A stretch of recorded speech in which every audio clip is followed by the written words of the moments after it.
Au niveau de la salle ici, c'est la salle de pré-traitement. Et le traitement se fera après. Donc le pré-traitement consiste à séparer donc les parties végétales du fruit, de l'ananas, même du fruit ananas. Et c'est ça qui est les parties végétales. Ensuite, le fruit même est là. C'est lui qu'on a nettoyé d'abord avant d'envoyer pour laver. Donc après le lavage, on envoie maintenant à l'épluchage avec un couteau.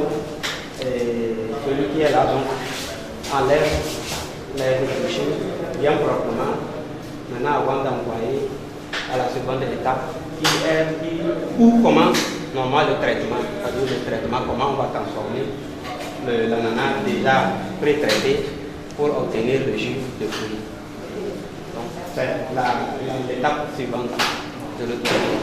Le fruit épluché est recueilli ici, dans le bac, en plastique, pour être transféré au niveau donc, de la presseuse. Donc c'est la presseuse qui est ici. Et à la presse, ici, le fruit rentre ici, et il y a le truc qui tourne et ça presse. Donc quand ça presse, ça permet d'obtenir le liquide qui coule dans la bassine ici. Et par ici vont sortir normalement les déchets, ça veut dire que la drèche, c'est-à-dire ce qui reste. Donc ici, puisqu'il y aura la drèche qui sort, qui va contenir un peu d'eau, vous voyez qu'il y a un peu d'écoulement d'eau. Et ensuite, on va ouvrir ici pour faire sortir la drèche. Donc, ce qui a été pressé, la drèche est contenue dans cette boîte. C'est pourquoi il y a à la fin ici, vous allez voir, vous voyez que c'est plein de trucs. Donc, ici, permet de recueillir les déchets.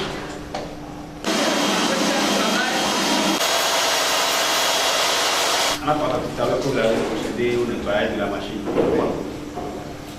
Oui, c'est pour pouvoir enlever les débris d'ananas qui sont restés dans les différents replis. Vous voyez même qu'il y a tellement de replis. Et si on ne les enlève pas, donc ces détritus vont constituer des nids de microbes. Donc ça veut dire que les microbes vont trouver donc leur nourriture dans ces détritus et se multiplier et constituer un danger pour nous, donc pour la production prochaine, puisque quel que soit le nettoyage qu'on fera la prochaine, puisque la prochaine fois, avant même de commencer, on fera quand même un nettoyage, mais on n'est pas sûr de pouvoir à ce jour-là éliminer tous les microbes, puisque aujourd'hui peut-être qu'il y a 10, jusqu'à 2 jours ou bien demain, on aura des milliers, des milliards pour pouvoir enlever ça, on ne sait pas sûr. Donc c'est pourquoi il faut prendre des dispositions pour qu'aujourd'hui pouvoir éliminer tous les détritus pour qu'ils ne constituent pas, ou même, bon, pas tout, mais au moins le maximum possible. Donc pour limiter ce qui peut constituer une source de contamination la prochaine fois. Donc c'est l'objet même. Vous avez vu, on a utilisé beaucoup d'eau. Ça utilise beaucoup d'eau et du travail et c'est l'une des difficultés de la production de choses de jus. Pour d'obtenir le jus va être trop épais. Mais seulement la seule presse permet d'extraire le jus dont on a besoin. Ça c'est le pré-jus. Maintenant qui va être filtré. Le filtrage se fait ici.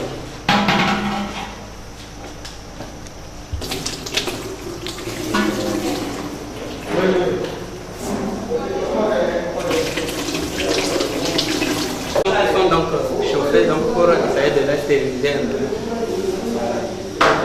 La bouteille remplie de jus déjà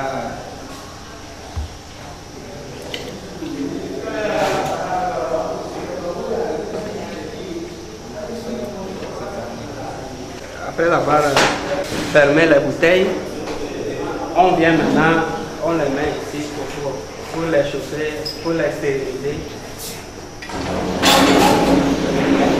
Donc on les met ici donc. Allez-y maintenant. Ouais. Donc ceci c'est un autoclave.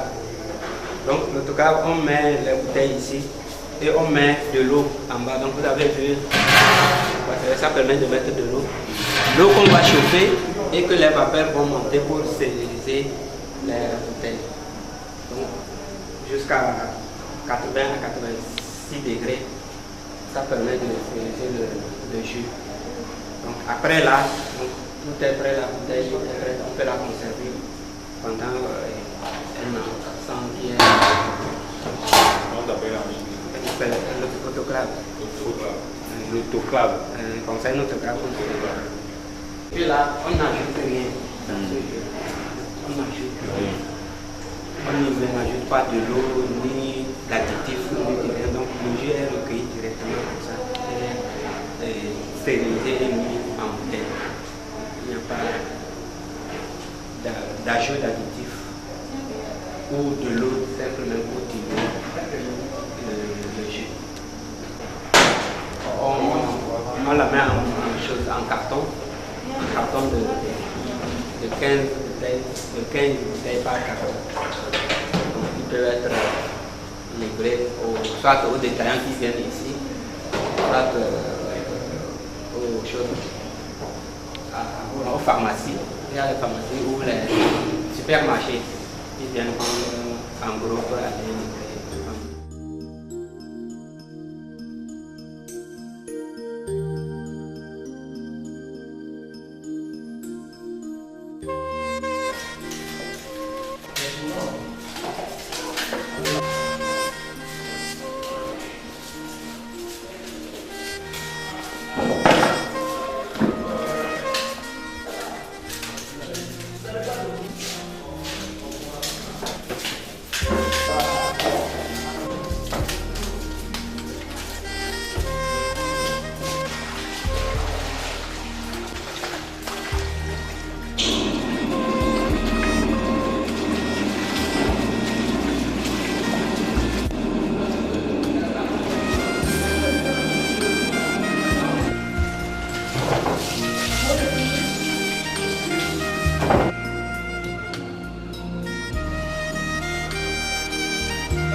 Au moins 6 produits. Du cassava, nous tirons de la farine de manioc, sèche, le tapioca, l'amidon, l'alcool, méthylène et éthylène. Et les brioches, nous en fabriquons des champignons consommables, très riches en protéines.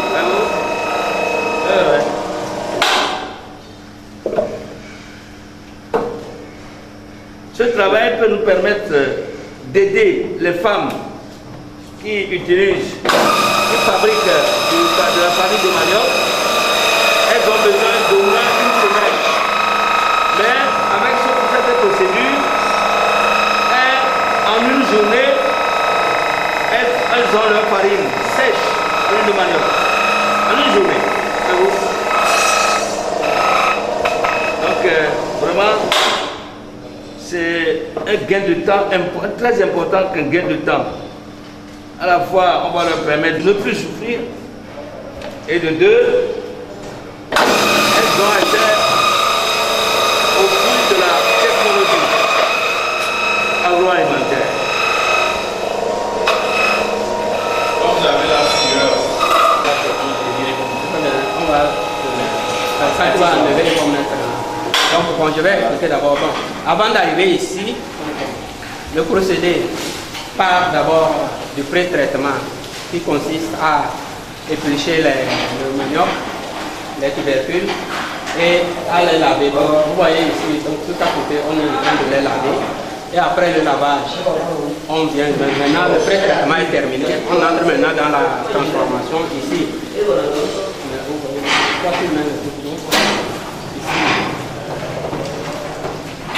c'est le stade broyage, l'étape broyage, donc qui va transformer les gros morceaux en des petits ou en des morceaux fins. Ensuite,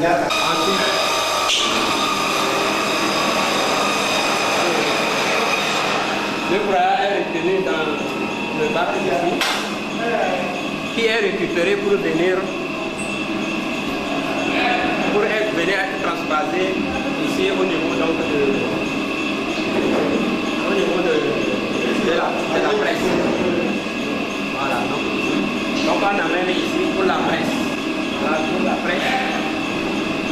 Donc c'est versé ici.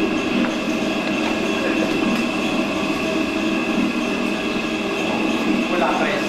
Donc une fois que c'est versé, donc on démarre la machine et la presse commence.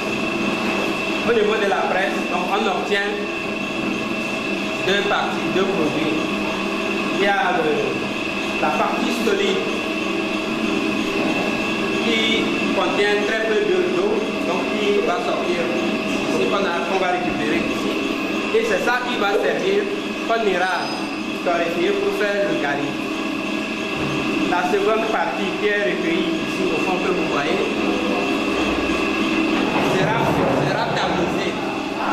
sera tamisée pour obtenir deux parties.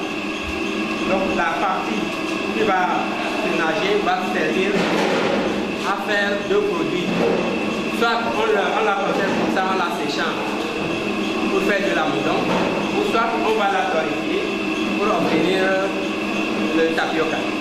Donc c'est les deux complètement à ce niveau.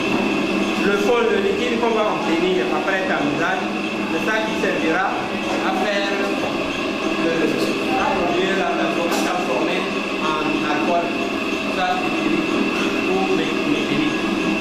Donc ça c'est de l'autre côté de la chose. Donc c'est le procédé qui est décrit comme ça. Transformation donc, du manioc au niveau donc, de l'atelier de l'huilerie.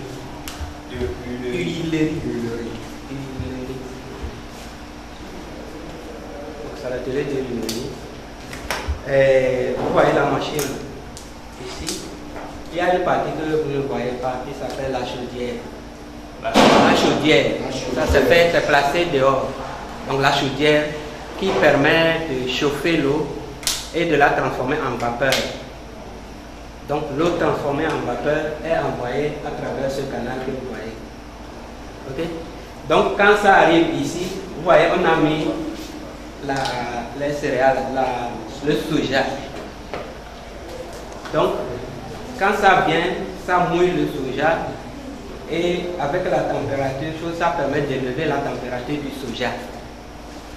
Donc, et quand ça élève la température du soja, environ 80 degrés, pour faciliter l'extraction, sinon à très frais comme ça, ce serait difficile. Bon, il y aura moins, on obtiendrait moins d'huile.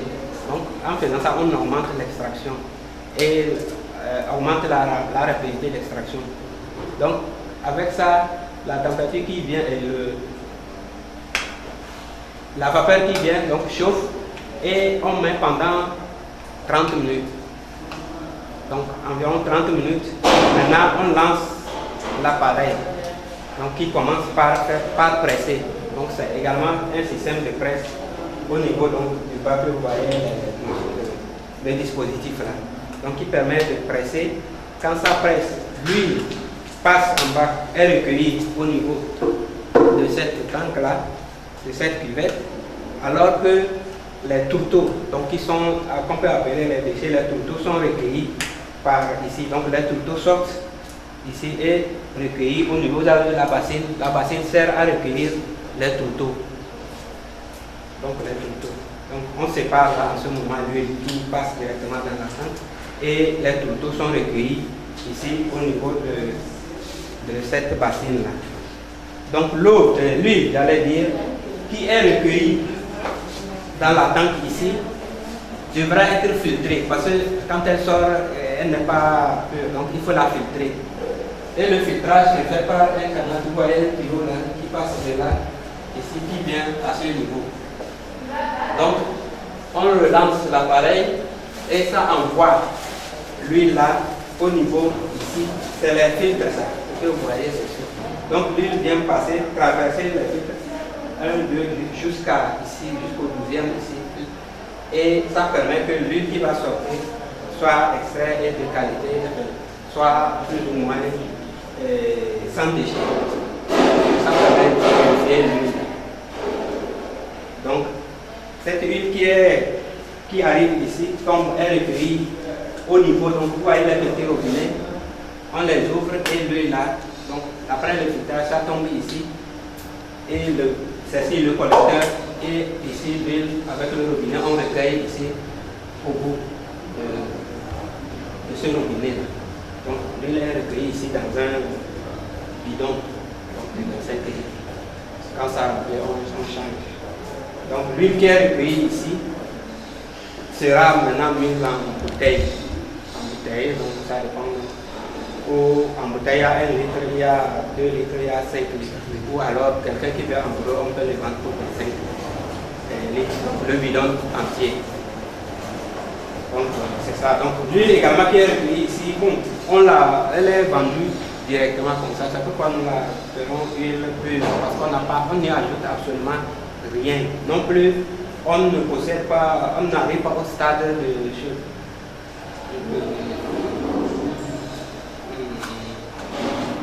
on ne la traite pas, donc il n'y a aucun traitement fait sur cette huile. Donc elle est recueillie pure, comme ça.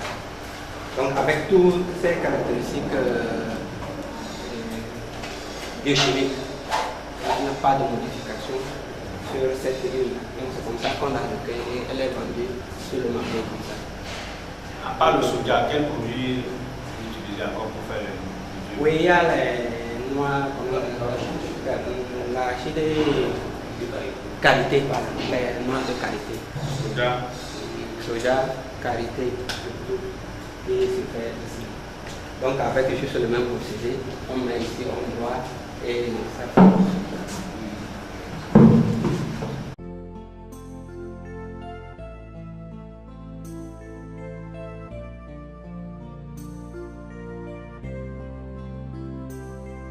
La société Epsilon est une petite société, comme le nom l'indique. Mais en fait, c'est pourquoi petit, parce que nous considérons que c'est en étant, en commençant à être petit, qu'on devient grand. On devient grand.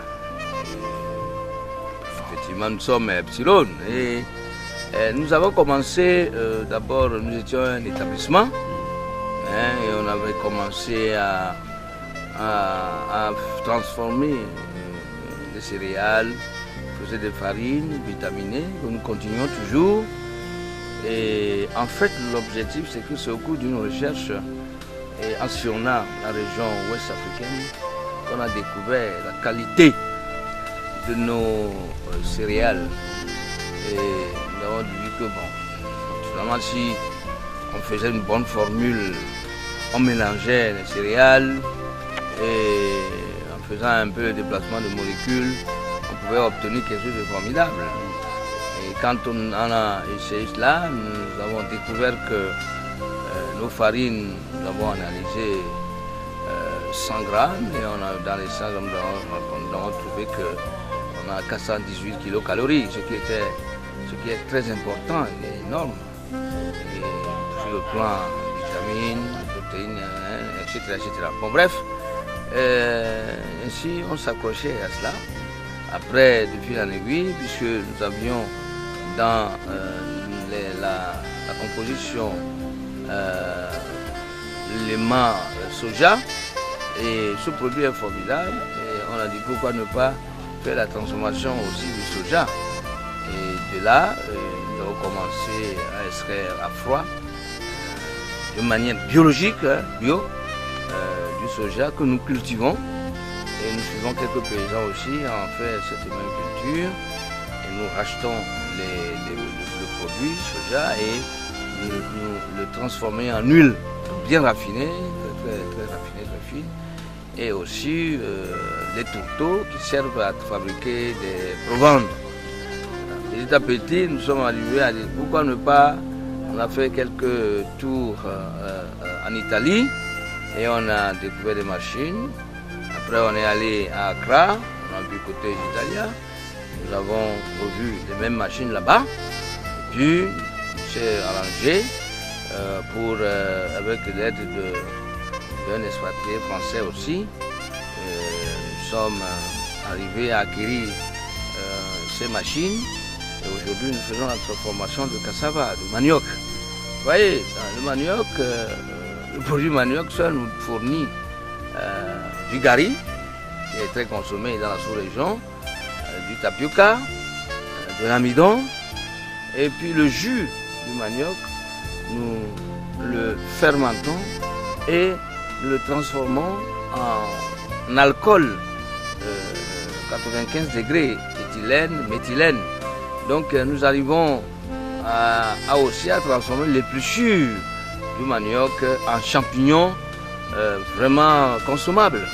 Donc voilà ce produit seul qui nous donne au moins 6 éléments très utiles pour le développement de l'humain.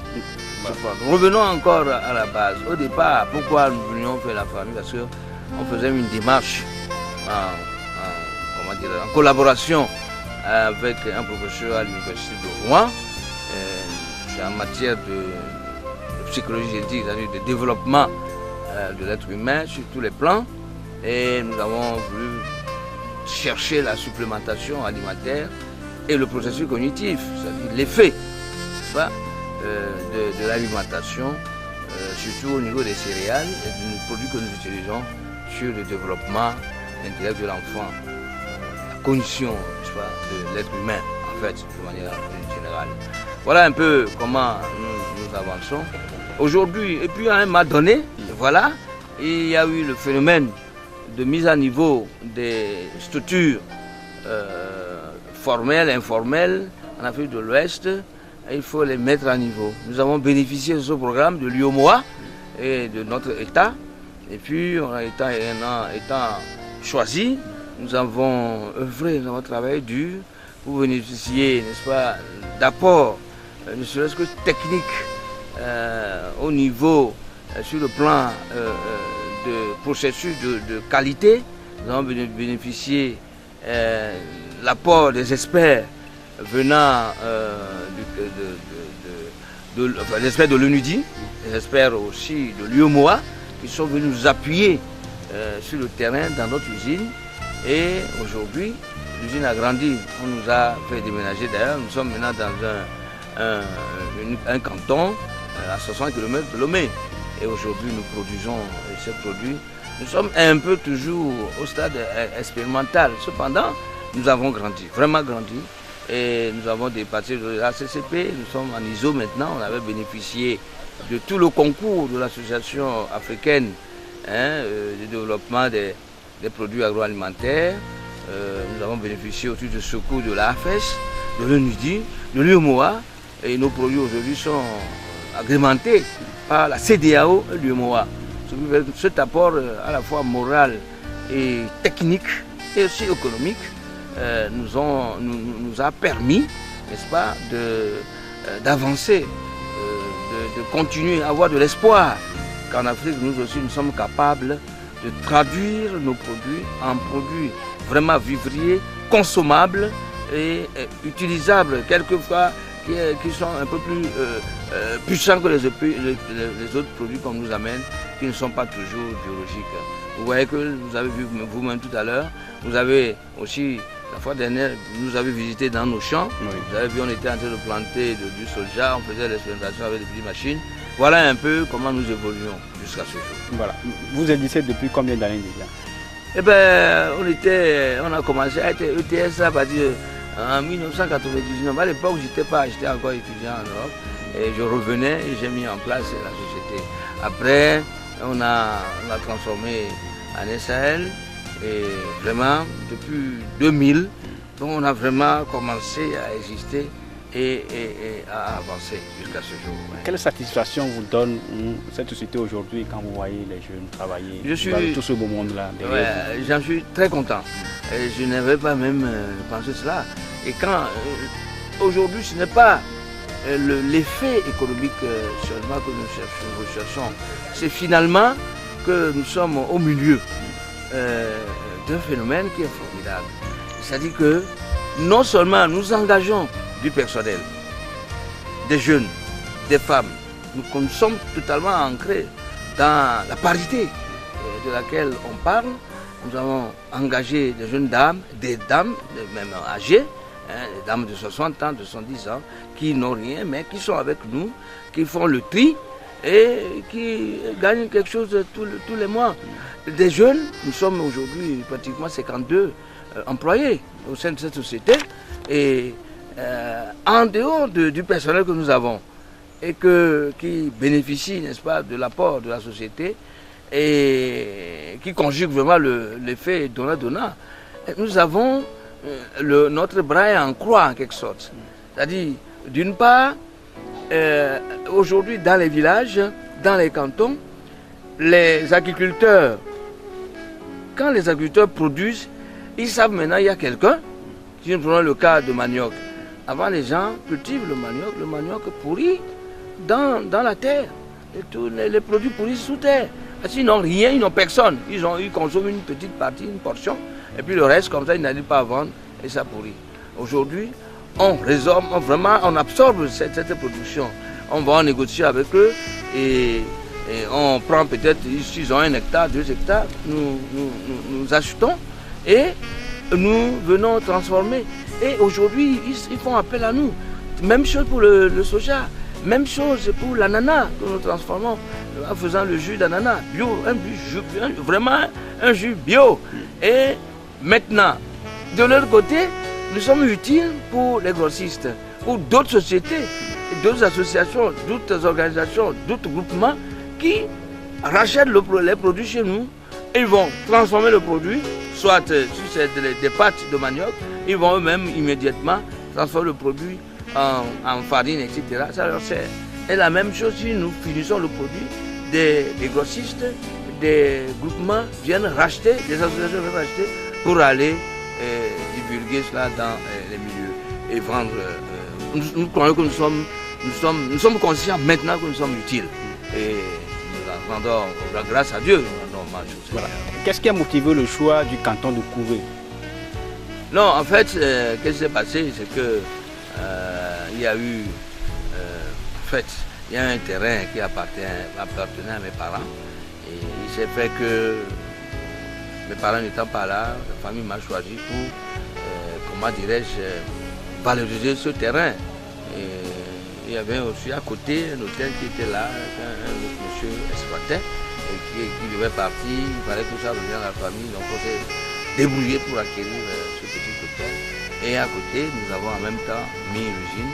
Et on a lancé. Comme le Couvé est un milieu essentiellement agricole, il y a beaucoup de producteurs qui souffrent justement de la diffusion, de la production, de la vente, de la mévente même, je dirais, de leurs produits agricoles sur le terrain.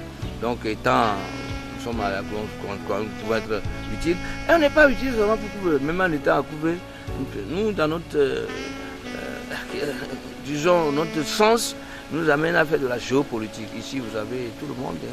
Vous avez des Moba, des Cabières, des Kotokoli. Vous voyez tous les jeunes que vous avez vus tout à l'heure. Vous avez très peu même de gars de Couvé parmi eux. C'est ça même là-bas, c'est ça qui plaît. C'est intéressant. Puis quand on se retrouve, on discute. Tous ces jeunes-là, on les voit, ils sont contents, les jeunes. Et puis ils découvrent autre chose. Ils quittent l'université, ils veulent voir un peu travailler. Ils découvrent autre chose. Ils sont contents. Hein? Et on est tous comme ça qu'on conjugue la vie de tous les jours. Et c'est ça qui nous intéresse. Est-ce que vous pouvez nous donner une idée du volume de production que vous avez ici dans les différentes catégories? Bon, en fait, on a été essentiellement expérimental. Maintenant que les experts se sont retirés, nous devons faire notre preuve, nous devons faire vraiment nos preuves et démontrer qu'on peut. Nous avons fait des recherches. Les produits que nous fabriquons, la production que nous faisons, tout ça, c'est très demandé. Si vous prenez le produit tourteau de soja, vous avez des demandes terribles que nous ne pouvons pas, nous avons même peur d'honorer. Mais nous allons nous battre. Le fait qu'on a quitté Lomé et on a transféré l'entreprise dans un milieu, disons, villageois, agricole, nous donne de l'espace. Nous avons vraiment d'espace et je crois qu'on pourra répondre. Alors, là, nous arrivons aujourd'hui à produire, on produit beaucoup quand même, hein, à produire au moins 200 à 100 farines par jour. 200 sacs Sachets de 500 grammes. Nous arrivons aussi, on peut produire même 10 fois plus. Hein. Oui, on a produit cela par jour. Et c'est comme les produits ne sont pas chers, bon, c'est tout de suite. Pour l'instant, on est un peu au stade plus ou moins humanitaire et social. Voyez-vous. Donc, nous arrivons. Et puis, l'huile de soja à la demande, nous satisfaisons les gens. Et voilà où nous en sommes actuellement. Vos perspectives? Nos perspectives, c'est d'agrandir, terminer l'ISO, agrandir et faire beaucoup de production d'huile, être utile pour la population locale, nationale, dans tous les cantons, à l'intérieur du pays, être utile et aussi être utile pour l'Afrique, la sous-région et toute l'Afrique. Et maintenant faire valoriser les produits africains à l'étranger. C'est-à-dire aujourd'hui, le Cambodge, quand on voit sur l'internet que le Cambodge et d'autres pays, Belgique, tout ça, ils cherchent des tutos de soja. D'autres qui fabriquent de la colle cherchent même du gari, etc. Donc nos produits, les personnes, c'est devenir vraiment international. Et nous sommes vraiment lancés, nous sommes lancés dedans. Monsieur le directeur, oui. Les difficultés que vous rencontrez, quand on sait que c'est un domaine assez vaste que vous embrassez. Oui. Les difficultés de rentabilité de la terre, les difficultés de négociation avec les paysans, c'est pas toujours facile. Il faut à la fois faire comprendre l'utilité humanitaire et sociale et faire comprendre aussi que ça leur permet à eux de pouvoir désormais écouler leurs produits, de pouvoir planter, récolter et vendre facilement, de savoir avant même, avant même de commencer la culture, de savoir qu'il y a déjà une petite entreprise qui peut leur prendre le fruit de cette culture. Donc, etc. Et bon, aussi, il faut gérer le personnel. Ce n'est pas évident. C'est aussi difficile. Mais à la fois, c'est une démarche d'éducation, d'apport, d'intérêt, de désintérêt en même temps, pour amener tout le monde à comprendre que c'est en travaillant, en se battant, que nous allons aider ce pays, que l'État ne peut pas tout faire. C'est chaque entreprise à son niveau qui doit se battre pour aider l'État à absorber le chômage et faire valoriser nos produits vivriers. Toutes les sociétés agroalimentaires doivent se battre. C'est dur, la route est pénible, c'est chemin d'embûche, mais il faut vraiment un à un enlever, étape par étape, enlever toutes ces difficultés, vaincre ces difficultés et aller de l'avant pour aider notre pays, notre cher pays. Je suis Mauna Amir, directrice adjointe à Epsilon. Et nous sommes au nombre de 44 employés, dont 24 stagiaires et 24 stagiaires. Nous avons aussi les commerciaux stagiaires aussi, qui sont alliés. Epsilon est une entreprise de transformation agroalimentaire. Nous produisons des farines vitaminées et nous produisons également du jus d'ananas, de l'orange et puis du jus de mangue. Epsilon prend 8 jours et elle dédie une production. Par exemple, elle peut choisir la production de la farine vitaminée. Donc nous produisons 800 à 1500 farines par jour, dont 33 000 farines par mois. Nous produisons également du jus d'ananas. On peut produire 800 à 1000 bouteilles par jour. Nous produisons aussi de l'huile de soja. Donc habituellement c'est 200 litres par jour. Nous produisons du gari et c'est bien. Nous commençons l'activité à 7h15. Nous commençons avec une prière d'ouverture et nous remettons l'entreprise dans la main du Seigneur. Ensuite, nous prenons, par exemple, si c'est la farine vitaminée, nous commençons par la base de matière première qui entre dans la production. Donc, à savoir le maïs, le mil, le riz et le soja. Donc la première étape consiste à laver les matières premières là. Ensuite, on passe à la torréfaction. Après la torréfaction, c'est la formulation. Ensuite, la mouture et le conditionnement.